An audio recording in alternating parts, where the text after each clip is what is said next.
Hey everyone, my name is Fatima, and what I'm about to share is something I never expected. Growing up Muslim in a tight-knit community, I always respected the stories of the Virgin Mary, or Maryam, as we call her. But I never imagined I would actually see her, or experience what I did. It happened during a time when the USA, and really the whole world, felt so divided and troubled. One night, after deep prayer, I was suddenly taken into a vision, a spiritual experience that felt more real than anything I'd ever known. In that vision, I saw Mary, the Virgin Mother, standing in sorrow, tears streaming down her face as she looked over at the United States. Her pain was palpable. She was crying not just for one group or one cause, but for the soul of the nation. I couldn't understand why. I felt her grief deep in my heart. The vision showed me a country struggling with division, violence, and spiritual emptiness. Mary's tears were a plea for repentance, healing, and unity. This experience changed everything for me. It opened my eyes to the urgency of prayer and compassion, and to a spiritual reality beyond the headlines. I want to share this story with you in full, the emotions, the messages, and the hope embedded in that vision. Continuing from that first vision, Mary didn't just cry silently. Her tears seemed to carry a powerful message, almost like a spiritual lament over the state of the nation. She showed me scenes of conflict and unrest, where people were divided by hatred, fear, and misunderstanding. It was heartbreaking to see families torn apart, communities fighting, and a general loss of hope. Her sorrow wasn't about politics or sides, but about souls, lost, hurting, and desperate for peace. Mary's eyes were full of compassion, but also a profound sadness that pierced my heart deeply. It was as if she was pleading with the world to remember love, forgiveness, and unity. I felt compelled to listen, to understand what she wanted me to bring back to those praying and watching from afar. She showed me the power of prayer as a balm for the nation's wounds, a call for people of all faiths to come together, not in division, but in shared hope and healing. The vision was intense, but it also carried a spark of hope. Mary's tears were a sign that change was possible if the nation turned back to compassion and faith. She urged me to pray more fervently, to be a voice of peace, and to share her message widely. It was clear that this was not just a personal experience, but a call to action for many. As the vision continued, Mary showed me more about the spiritual battle facing the nation. She revealed how pride, selfishness, and fear had taken root in the hearts of many, fueling division and unrest. Yet despite all this, her tears were not tears of despair. They were tears of hope and intercession.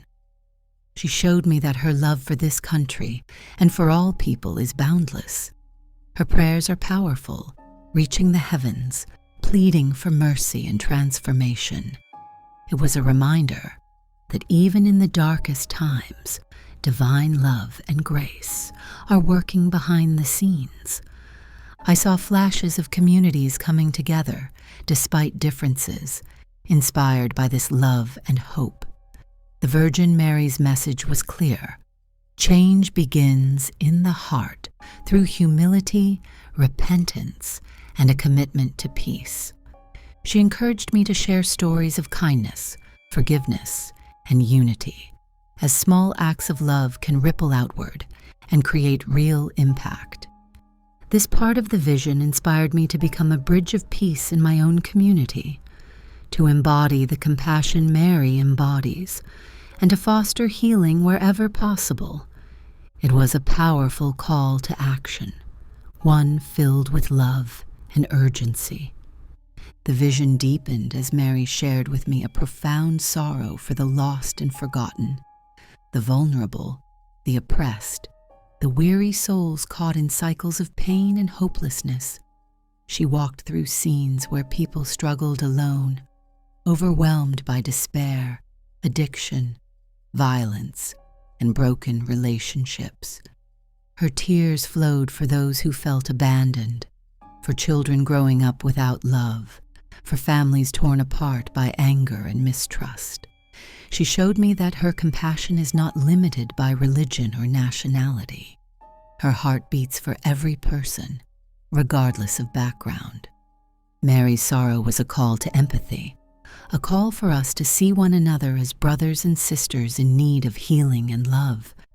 She urged me to be an instrument of that love, to reach out to those hurting, and to bring light into their darkness. She also reminded me that healing begins with prayer and action, prayer that moves hearts and action that demonstrates God's love in tangible ways. The vision was humbling and challenging, stirring a deep desire within me to live more compassionately and to work for unity and peace.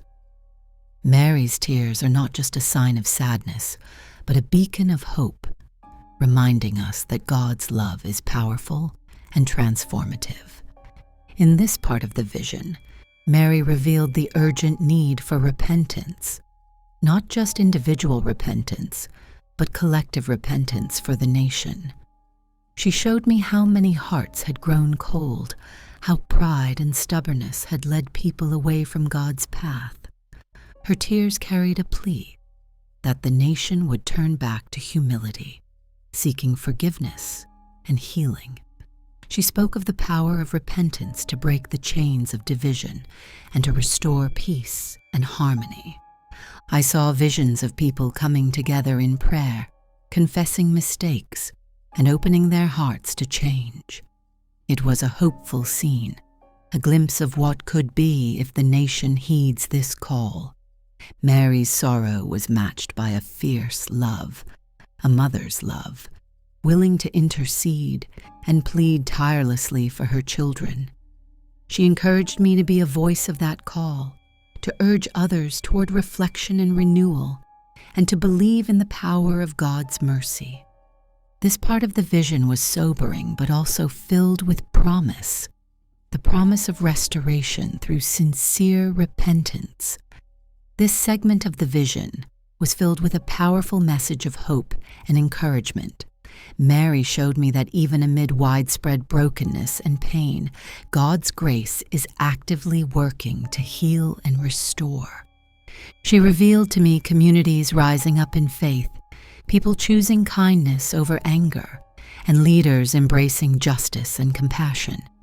These glimpses of renewal gave me hope that change is possible when hearts open to God's love. Mary emphasized that prayer is the foundation of this healing. Prayer that unites rather than divides, that brings peace where there is conflict. She urged me to keep praying fervently for the nation and to encourage others to join in this spiritual movement. This part of the vision reminded me that no matter how dark things may seem, the light of God's love is unstoppable and will ultimately prevail. It inspired me to believe in the power of faith to transform lives and communities. In this part of the vision, Mary called for unity, a coming together beyond differences, beyond politics, beyond religious divides. She showed me scenes of people reaching out to one another, breaking down walls of suspicion and hate, and building bridges of understanding and love. Her tears became tears of joy as she witnessed acts of forgiveness and reconciliation taking place. She encouraged everyone to embrace empathy and to see the humanity in those with whom they disagree. Mary emphasized that true peace can only come through unity, grounded in love and respect for all. I saw how this unity is essential not only for healing the nation, but for preparing hearts to receive God's blessings and protection. This vision inspired me deeply to be an agent of peace in my community, to foster conversations that heal rather than divide, Mary's message was clear. The future depends on our willingness to come together in faith and love. The final part of the vision was filled with overwhelming hope and assurance. Mary's tears transformed into a radiant light that spread across the land, symbolizing healing, revival, and God's unending mercy. She showed me a future where the nation, though scarred, would rise from its brokenness. People from all walks of life would come together in love, faith, and mutual respect, rebuilding communities and restoring hope. Mary's presence was a reminder that God's grace is greater than any division or sin, and that His plan for redemption is always in motion. She called on all who hear this message to be bearers of light and peace, to stand firm in faith, and to actively work toward unity and healing. This vision filled me with peace and a renewed sense of purpose, to pray, to love, and to serve as Mary's hands and heart in this troubled world. Thank you for listening to my story. May it inspire you to seek God's mercy and to be a light of hope wherever you are.